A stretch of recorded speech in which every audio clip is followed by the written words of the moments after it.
How you doing, Ken? We're doing a documentary just kind of exploiting Black America in California. A lot of people don't think Black people are homeless. Shit.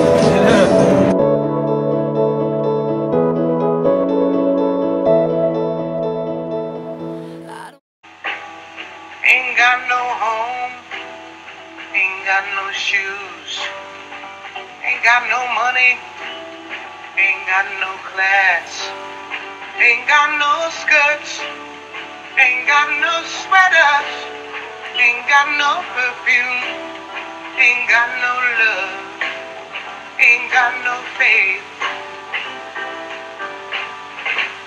I ain't got no culture, ain't got no mother, ain't got no father, ain't got no brother, ain't got no children, ain't got no aunts. What's going on around here? Life. I mean, This is life. when you stop turning your obstacles and opportunities, yeah, this is life.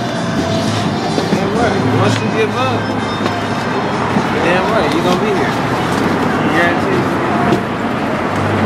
What's your name, though? My name is Shirley. What's your name? Joshua. Joshua, I love you. Yeah, I love your watch. It's beautiful. This is my son, Kenneth. How you doing, Ken? We're doing a documentary just kind of exploiting Black America in California. A lot of people don't think Black people are homeless. Shit. Yeah, I came from the East Coast. I'm building a business out here. I mean,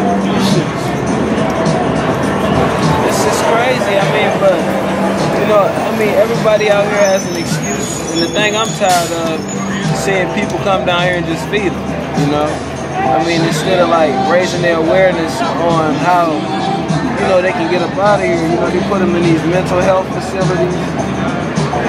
And they just give them medicine, you know, and they're back on the street. So, excuse me about that. That's all right, Phil. Go on, go on.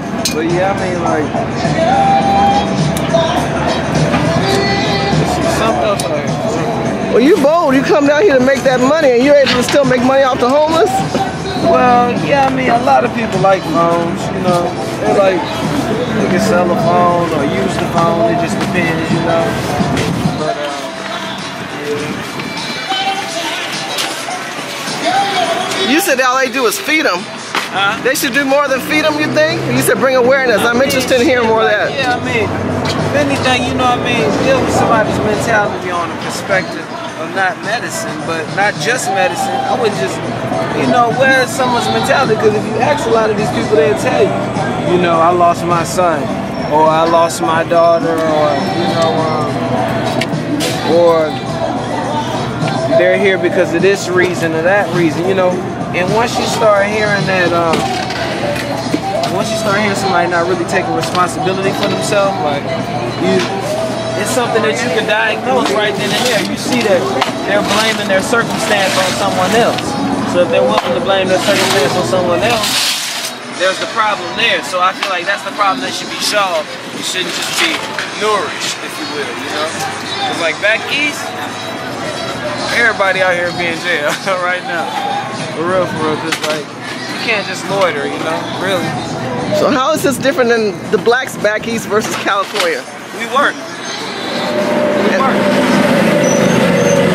I mean, but down here, I'm just saying, like, you got people back there that do what these people out here do, but I'm just saying, like, I mean, a lot of black brothers I know that, you know, we work, you know. We're trying to build businesses, things of that nature. We're trying to, you know, really build our, sorry about that. It's okay, it's okay. We're trying to build our culture, you know what I'm saying?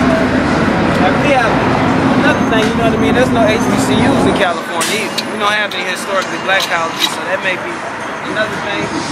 I feel like they don't have the identity out here, so the only thing they can do is like, I mean, they can gravitate to the thug or the gangster image, but you know, gangsters been so watered down. It's not, people not standing up for their rights anymore, they're killing each other. I mean, they need something, they need a stronghold where somebody can sit them there and be like, look man, you black, you love, self-love, love yourself, you know what I mean? Live for something, you know what I mean? And that's why I'm glad I went to HBCU, because at HBCU, it showed me other black men that were successful, arcane intellectuals, and that weren't about the barbaric things that they try to exploit about us on television and things of that nature. So you know, once you see that, and once you like, you know, I'm partnering with one of my colleagues, you know, in the business. So it's like. I'm sorry, brother.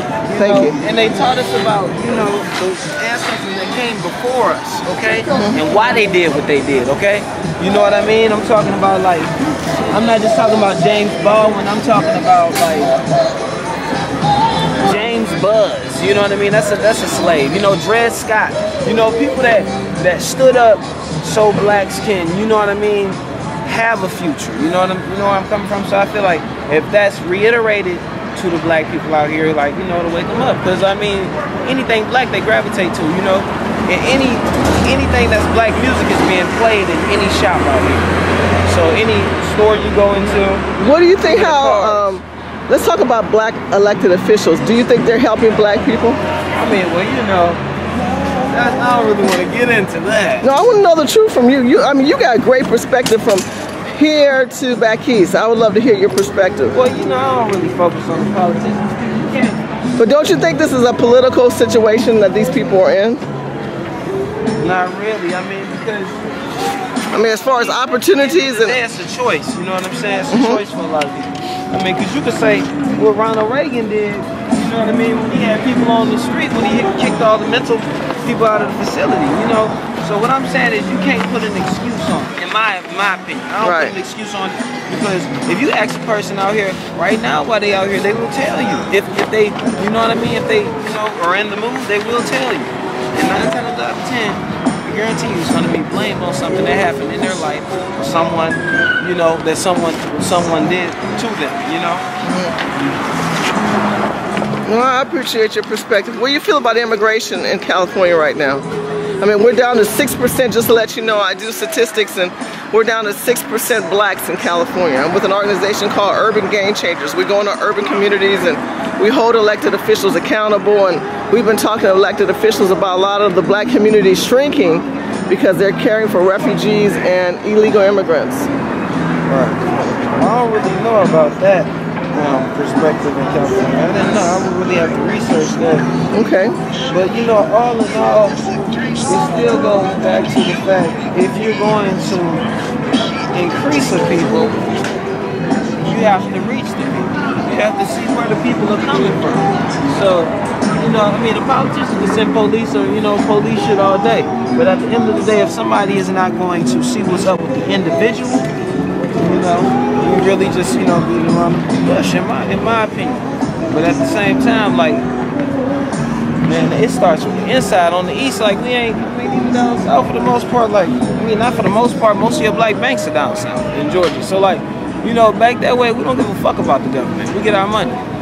We create our businesses. We make our money. We grow our food. We put our agriculture out there. We make our money. But we got that pride. What's wrong with these people here then? Why don't we have that pride? You don't think they have it here? I mean, they got the pride for the gangster. You know, the gang, the blood, the crip. But you know what I mean, the blood and the crip. You know what I mean? It's not the Black Panther. It's kill a nigga. It's kill a nigga shit.